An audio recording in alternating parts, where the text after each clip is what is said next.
श्री सतगुरुदेव भगवान की जय। सोंडसः सर्गः। राम की प्रतिज्ञा। तद प्रियम मित्र घनो वचनम मरणोपमं श्रुत्वा न विव्यथे रामः केकई चेदम ब्रवीत। शत्रु संहारक श्री राम मृत्यु के समान पीड़ादायक केकई के उस अप्रिय वचन को सुनकर तनिक भी दुखी न हुए और उससे बोले, एवमस्तु गमिष्यामि वनम वस्तु महेम त्वितः जटा जिनधरो राज्ञः प्रतिज्ञा मनुपाल्यन। बहुत अच्छा, ऐसा ही होगा। महाराज की प्रतिज्ञा पूर्ण करने के लिए मैं जटा और वल्कल वस्त्र धारण कर अभी नगर को छोड़कर वन को जाऊंगा।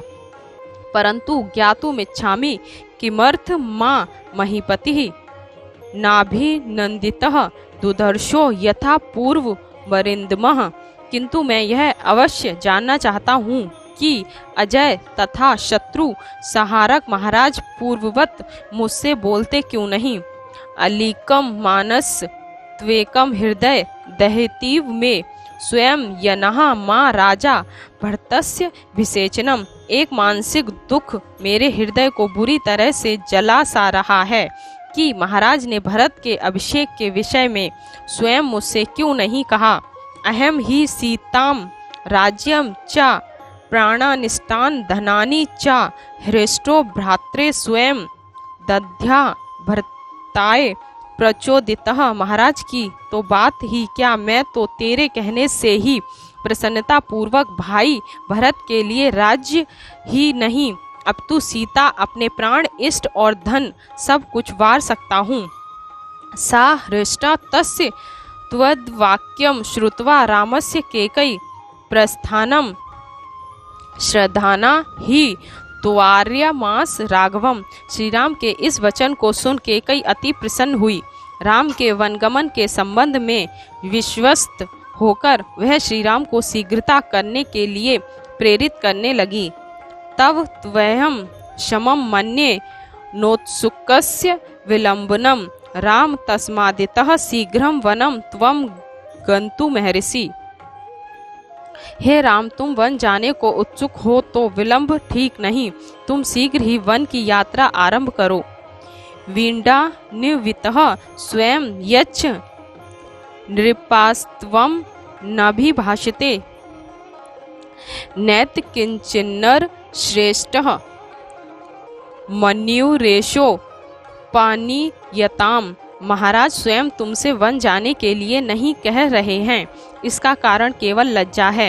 यह कोई बात नहीं, तुम इस चिंता को मन से निकाल दो। यावत्वम न वनम यातः पुरा दस्माद् भित्वरन पिता तावन ते राम सनास्यते भोक्ष्यते पि वा। हे राम, जब तक तुम नगर से वन को नहीं चले जाते तब तक महाराज ना स्नान करेंगे और ना भोजन ही करेंगे। धिक्किष्ट मिति निस्वस्य राजा शोक परिप्लुतः मूर्छितो नेपत्य तस्मिन् पर्यटके हेम भूषते। केकई के इन वचनों को सुनकर महाराज तुझे धिक्कार, शोक यह कहते हुए और अत्यंत शोक पीड़ित हो तथा निश्वास छोड़ते हुए मूर्छित होकर स्वर्ण मंडित पलंग पर गिर पड़े। रामो अपुत्थ्याय राजानम केक्या भिप्र चोदितः कश्ये वाहतो वाजीवनम गंतु कृत त्वरः। श्री राम ने महाराज दशरथ को उठाया और केकई द्वारा प्रेरित चाबुक से आहत घोड़े की भांति के वन जाने के लिए शीघ्रता करने लगे। तद प्रियमान्याय वचनम दारुणोपमं श्रुत्वा गतव्यथो रामः केकई वाक्यम ब्रवीत। भावी जीवन में घोर दुखों को उत्पन्न करने वाले दुष्टा केकई के उन अप्रिय वचनों को सुनकर भी राम व्यथित नहीं हुए। वे केकई से बोले, नहा मार्थो परो देवी लोक मावस्तु मत्स्य वृद्धि ममृषि भी स्तुतुल्यम केवलम धर्मा स्थितम। हे देवी, मैं धन राज्य आदि ऐश्वर्य का आकांक्षी होकर संसार में नहीं रहना चाहता। मुझे तो आप केवल ऋषियों के समान धर्मनिष्ठ समझें। यदत्र भवतः किचक्यम कुरुतु प्रियम मया प्राणान्यपि परित्यज्य सर्वथा कृतमेव तत्। यदि मैं अपने प्राण देकर भी पूज्य पिताजी का अभिष्ट कार्य कर सकूं, तो उस कार्य को किया हुआ ही समझो।